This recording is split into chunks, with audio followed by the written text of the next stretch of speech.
Hello friends, welcome to learn professor. This is Ram Soni. आज हम discuss करेंगे एमपीपीएससी के इस पेपर को। ये पेपर प्रिंसिपल ग्रेड 1 और ग्रेड 2 का पेपर है, जो डेप्यूटी डायरेक्टर असिस्टेंट डायरेक्टर उसे बोलते हैं। और इसके अलावा आज पेपर एक और हुआ था वेटनरी सर्जन का। अब देखिए, दोनों पेपर में जो पार्ट ए वाला पोर्शन है, जीएस वाला पार्ट, वो सेम था, है ना। तो ये पेपर काफ़ी इंपॉर्टेंट है, जिसमें मध्य प्रदेश से क्वेश्चंस आते हैं, इन्फॉर्मेशन कम्युनिकेशन टेक्नोलॉजी क्वेश्चन आते हैं, इसके अलावा करंट अफेयर क्वेश्चन आते हैं। तो ये जो क्वेश्चंस हैं ये आपके एमपीपीएससी 2023 के लिए भी काफ़ी इंपॉर्टेंट हैं, और एमपीपीएससी का जो असिस्टेंट प्रोफेसर का एग्जाम होने वाला है उसके लिए तो बहुत ही ज़्यादा इंपॉर्टेंट है। तो आइए डिस्कशन की शुरुआत करते हैं। एक छोटी सी इन्फॉर्मेशन आप लोगों के लिए और भी है कि एमपीपीएससी 2023 के लिए आप लोगों के लिए बैच कोर्स लॉन्च किया है। आप इस बैच कोर्स को ज्वाइन कर सकते हैं, और एमपीपीएससी असिस्टेंट प्रोफेसर के लिए भी बैच कोर्स लॉन्च किया है, उसका भी बैच आप ज्वाइन कर सकते हैं। उसके लिए आप कॉल कर सकते हैं हमारे नंबर पे। नंबर है 8826033084। इस नंबर पे कॉल करके आप सारी इन्फॉर्मेशन ले सकते हैं। मैसेज भी कर सकते हैं टेलीग्राम में या व्हाट्सएप के माध्यम से, है ना। तो आइए डिस्कशन की शुरुआत करते हैं। पहला क्वेश्चन है, निम्नलिखित में से कौन सा पहाड़ियों का समूह पश्चिमी सतपुड़ा श्रृंखला में स्थित है। वो देखिए, यहाँ पे यदि मध्य प्रदेश का मैप आप बनाएंगे तो मध्य प्रदेश के मैप में आप क्या देखेंगे, ये हमारा नीचे सतपुड़ा रेंज है, ऊपर तो विंध्य रेंज है। तो ये जो इधर वाला पोर्शन है ये तो आपका पूर्वी आ गया, इधर वाला जो पोर्शन है ये है पश्चिमी क्षेत्र। तो पश्चिमी क्षेत्र में कौन कौन से हैं ज़रा देखते हैं। अब देखो, गाविलगढ़ का जो पोर्शन है ये तो आता पश्चिमी क्षेत्र में ही है, कालीभीत का भी चलो ठीक है, पश्चिम में काउंट कर सकते हैं, लेकिन गोंडवाना जो है ये पूर्वी में आ जाएगा, तो ये बेसिकली गलत हो गया। महादेव तो चलो ठीक है, बीच में है। मैकाल पूर्वी में आ गया, तो ये गलत हो गया। राजपीपला तो चलो ठीक है, राजपीपला तो बिल्कुल लास्ट में, तो पश्चिम में ही आएगा। तो ये बेसिकली यहाँ पे मैकालकर्ण गलत हो गया। ये जो तीसरा ऑप्शन है इसमें आप देखोगे, इसमें क्या लिखा है, बीजागढ़, बड़वानी, असीरगढ़। यही ऑप्शन सही है, क्योंकि बीजागढ़ खरगोन के पोर्शन में आएगा, बड़वानी तो यहीं पे है आपका बड़वानी, और असीरगढ़ का फोर्ट आप लोगों ने सुना होगा, जो कि आपके बुरहानपुर में है। तो इस हिसाब से बेसिकली सही ऑप्शन क्या हुआ, सी। डिंडोरी, मैकाल, बैहर भी गलत हो गया, क्योंकि मैकाल की बात करोगे तो मैकाल वापस से पूर्वी में चला गया, है ना। तो इसका सही ऑप्शन क्या होगा, फर्स्ट का सी। थोड़ा डिस्कस कर देते हैं, बिकॉज जिससे बाकी एग्जाम्स के लिए यूजफुल रहे आपके लिए। अगला क्वेश्चन है, India state of forest report 2019। अब देखो, 2021 वैसे आ चुकी है, तो 2019 का बहुत मतलब नहीं है, क्योंकि ये रिपोर्ट हर 2 साल में आती है, बाइएनियल आती है, ठीक है।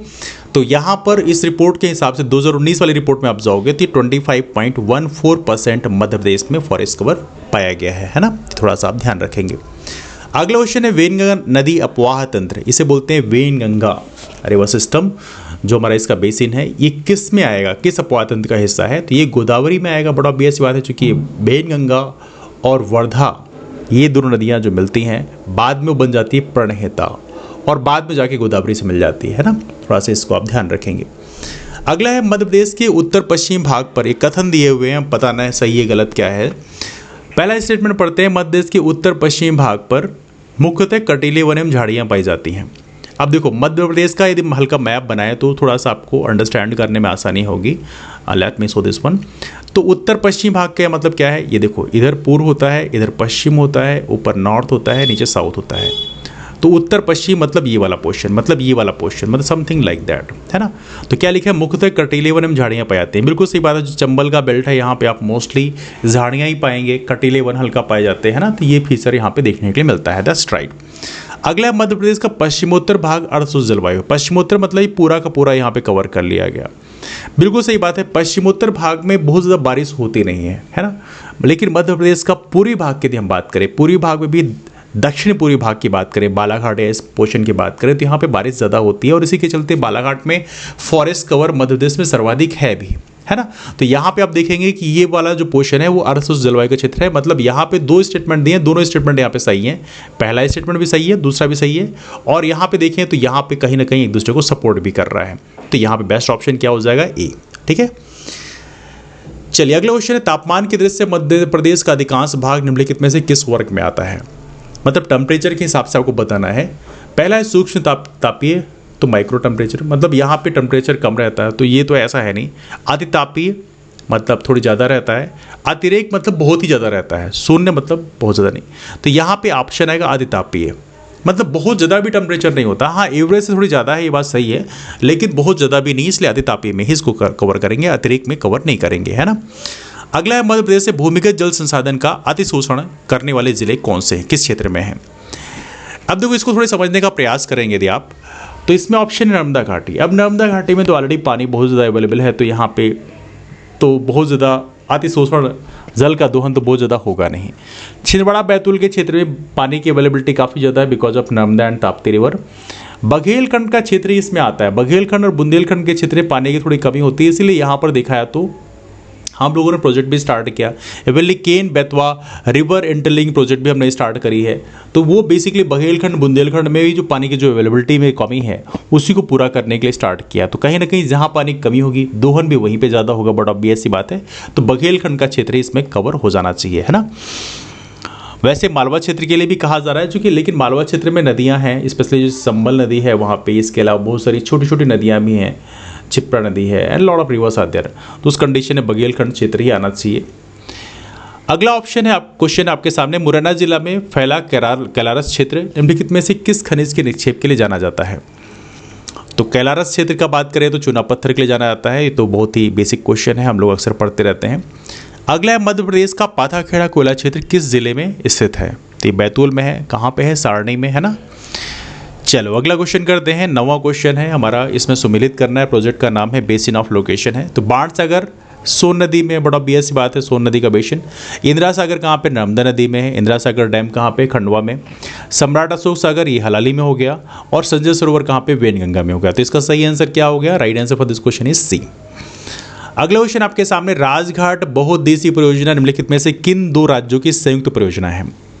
तो राजघाट कहाँ पे है, ये बेतवा नदी में है, तो ये किसका हो गया, मध्य प्रदेश उत्तर प्रदेश का ज्वाइंट प्रोजेक्ट है ना।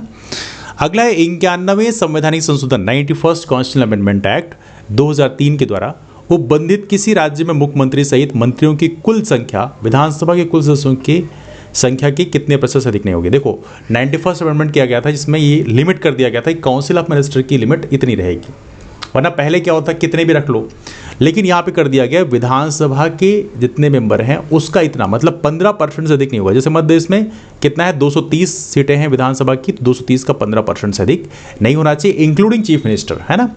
बस दिल्ली के लिए नियम अलग है, लेकिन बाकी दिल्ली में 10% चलता है, लेकिन बाकी राज्यों में देखा जाए तो यहाँ पे कितना है, 15% है। अगला प्रश्न है, मध्य प्रदेश विधानसभा का सदस्य बनने के लिए न्यूनतम आयु कितने वर्ष होना चाहिए। तो कितना है, 25 साल होना चाहिए, बड़ा ऑब्वियस बात है, लेकिन पंचायत के लिए कितना है, 21 ईयर्स है, और चुनाव में वोट करने के लिए 18 साल है। मध्य प्रदेश पंचायती राज विधेयक 1993 किस विधानसभा में स्थापित किया गया। अब देखो यहाँ पे समझना है कि ये जो विधेयक पास किया गया है, ये पास किया गया 30 दिसंबर 1993 को, और जो 10वीं विधानसभा गठन हुआ वो हुआ 7 दिसंबर 1993 को, है ना। तो यहाँ पे 9वीं 10वीं में लोग कंफ्यूज करते हैं, लेकिन देखा 10वीं विधानसभा का जो फॉर्मेशन है वो 7 दिसंबर को हुआ है, तो उस कंडीशन में 10वीं विधानसभा में बिल लाया गया और पास किया गया, है ना। चलो, मध्य प्रदेश योजना आयोग गठन कब हुआ है। तो ये तो बहुत फेमस सा टर्म है, 24 अक्टूबर 1972, इसको आप जरूर याद रखें, 10 वेरी इंपॉर्टेंट वन।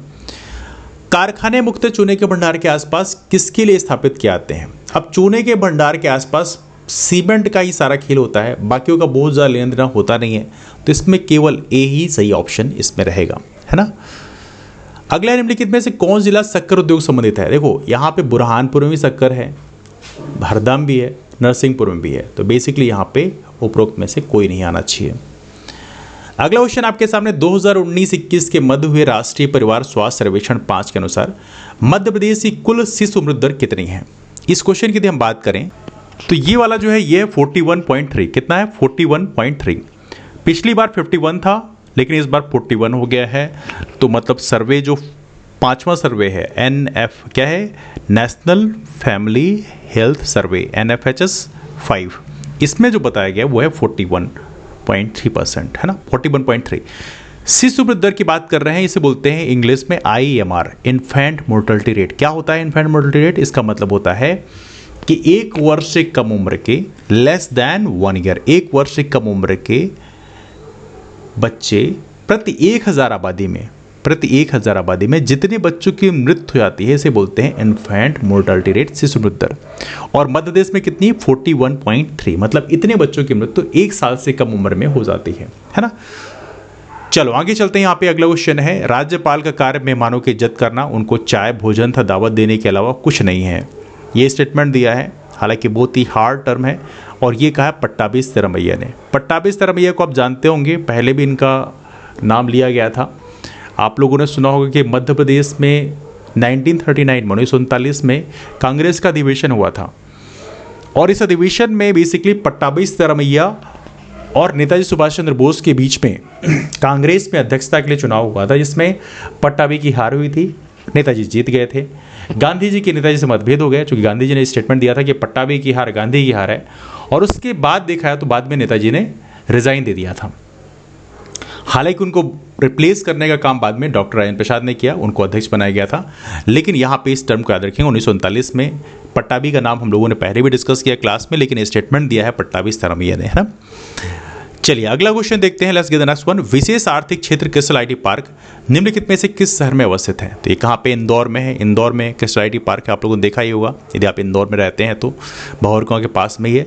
जनगणना 2001 के आंकड़ों के अनुसार कौन सा युग में सम्मिलित नहीं है? अब देखो यहाँ पे पश्चिम बंगाल की बात करें तो पश्चिम बंगाल में अब ये भी सम्मिलित नहीं है, जो कि वहाँ पे 904 है।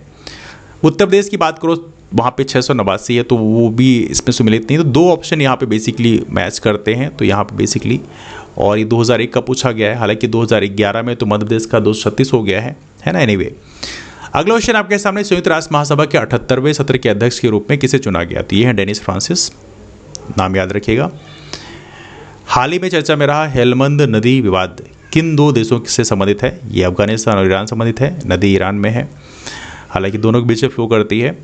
पहली महिला कबड्डी WKL का खिताब किसने जीता? तो ये है उमा कोलकाता, है ना।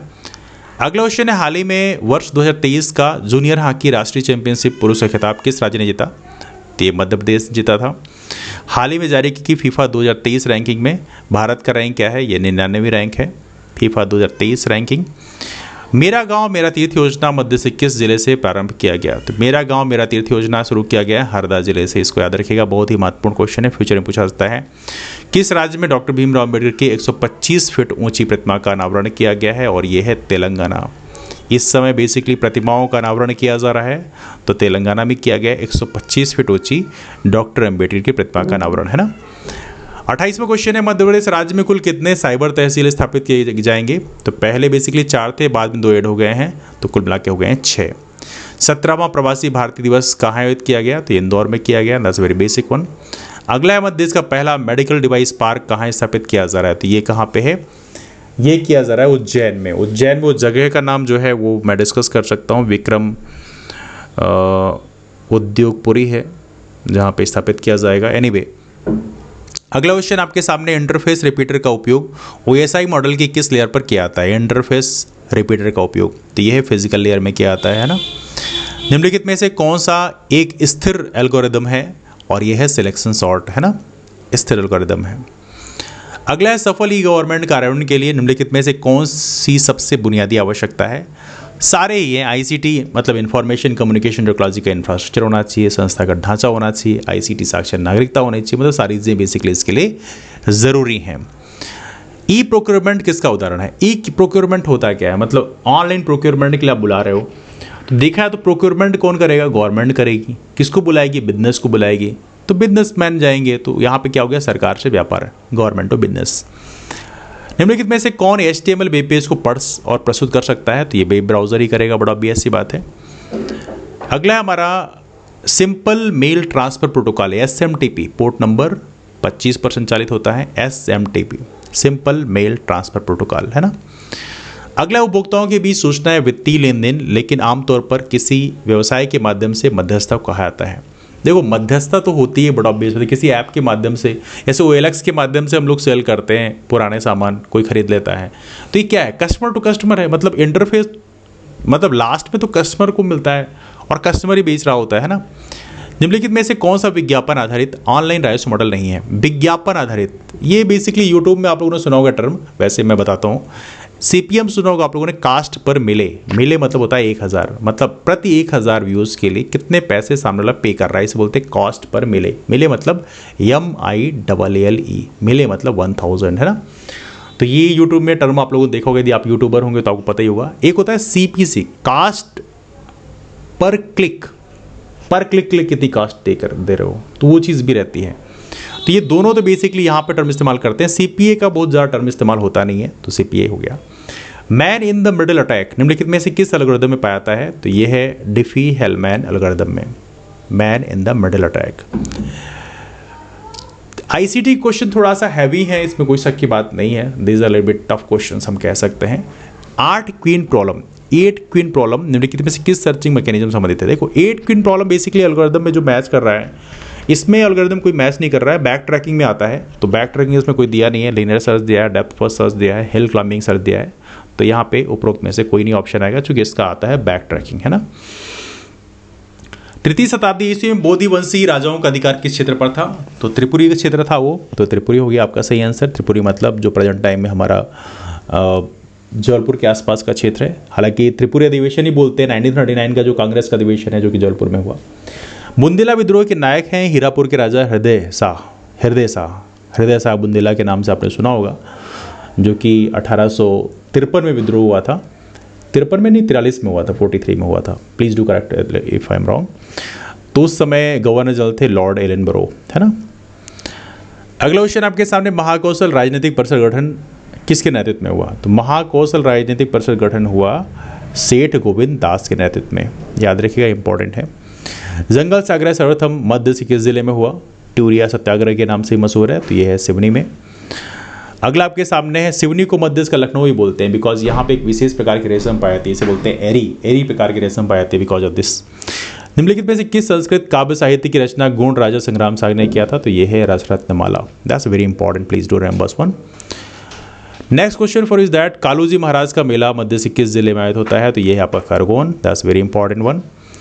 निम्नलिखित शासकों में किसके शासनकाल में सास बहु मंदिर का निर्माण किया गया, तो ये है आपका महिपाल के टाइम में किया गया था। अगरिया जनजाति अपने किस चीज़ के लिए जानी जाती है, तो ये है लौह शिल्प कला के लिए फेमस है, अगरिया कम्युनिटी, है ना। उस्ताद हाफिज़ अली खां क्या थे, उस्ताद हाफिज़ अली खां एक प्रसिद्ध सरोदवादक हैं। बहुत ही बेसिक क्वेश्चन है, अक्सर पढ़ते हैं हम लोग। और लास्ट क्वेश्चन है, हीड़ गायन की प्रथा किस क्षेत्र में है, तो ये मालवांचल का हीड़ गायन है। That's quite important one. तो ये 50 क्वेश्चन। लेट मी नो कि क्वेश्चन कैसे लगे आपको। और इसके अलावा इसका जो PDF है वो हमारा Telegram group Ram Soni MPPSC में शेयर कर दिया जाएगा, तो वहाँ से भी आप इस PDF को पा सकते हैं। तो चलिए डिस्कशन को फिर वाइंड अप करते हैं। एक छोटी सी इन्फॉर्मेशन लास्ट से फिर देता है, MPPSC के लिए बैच कोर्स लॉन्च किया गया है, उसकी फीस रखी है 1499, 1499 रुपये फीस रखी गई है। वैसे इसकी फीस थी 2499 रुपये, लेकिन यदि आप 15 तारीख के पहले ज्वाइन करते हैं, मतलब 15 सितंबर के पहले ज्वाइन करते हैं, तो आपको ये फीस हो जाएगी 1499 रुपये। तो इसमें आप ज्वाइन कर सकते हैं हमारे MPPSC का 2023 का प्रीलिम्स बैच कोर्स। इसमें क्या क्या मिलेगा बता दूं जल्दी से। इसमें लाइव क्लासेस होंगी, सारा सिलेबस कवर कराया जाएगा, सारी 10 यूनिट कवर की जाएंगी। इसके अलावा जो क्लासेस हैं उनका PDF शेयर किया जाएगा, और सबसे इंपॉर्टेंट है टेस्ट सीरीज। इसके साथ टेस्ट सीरीज आपको फ्री में मिलेगी। और टेस्ट सीरीज में सबसे अच्छी बात यह है कि हमारी टेस्ट सीरीज काफ़ी इफेक्टिव है, बिकॉज जितने भी अभी हाल ही में MPPSC एग्जाम्स हुए हैं, जितने डिफरेंट ADPO का एग्जाम हुआ, इंजीनियरिंग सर्विसेज का एग्जाम हुआ, डेंटल सर्जन का एग्जाम हुआ, सारे क्वेश्चन को कंपाइल करके सब्जेक्ट वाइज कंपाइल किया गया है। तो बहुत ही इंपॉर्टेंट है, आप उसको ज़रूर देखें, उससे आपको काफ़ी बेनिफिट मिलेगा। तो वो सारी चीज़ें बेसिकली आपको इस कोर्स में मिल जाएगी मात्र 1499 रुपये में। इसके अलावा असिस्टेंट प्रोफेसर का भी हमारा बैच कोर्स है, उसे भी आप ज्वाइन कर सकते हैं। उसकी फीस रखी गई 999 रुपये। इसमें पार्ट A जो पोर्शन है आपका शुरू की 5 यूनिट्स, उसको कंप्लीट तरीके से कवर किया जाएगा। तो असिस्टेंट प्रोफेसर का बैच कोर्स भी आप 999 रुपये में ज्वाइन कर सकते हैं। इस कोर्स की बेसिकली कीमत जो है वो है 1599 रुपये, लेकिन यदि आप इसको 15 तारीख के पहले ज्वाइन करते हैं तो इसकी फीस रहेगी मात्र 999 रुपये। तो ये डिस्कशन को हम इस वाइंड अप करते हैं, मुलाकात करते हैं फिर, तब तक ले बाय, टेक केयर। हाँ, यदि क्वेरीज करनी है, आपको कुछ डाउट पूछने हैं, I mean recording the batch, तो आप कॉल कर सकते हैं। नंबर है 8826033084। हाँ, ये बैच कंप्लीटली ऑनलाइन रहेगा, सारी क्लासेस लाइव ऑनलाइन आपको मिलेंगी, है ना। तो चलिए मिलते हैं फिर, तब तक ले bye, take care, have a wonderful day, keep moving forward and take care.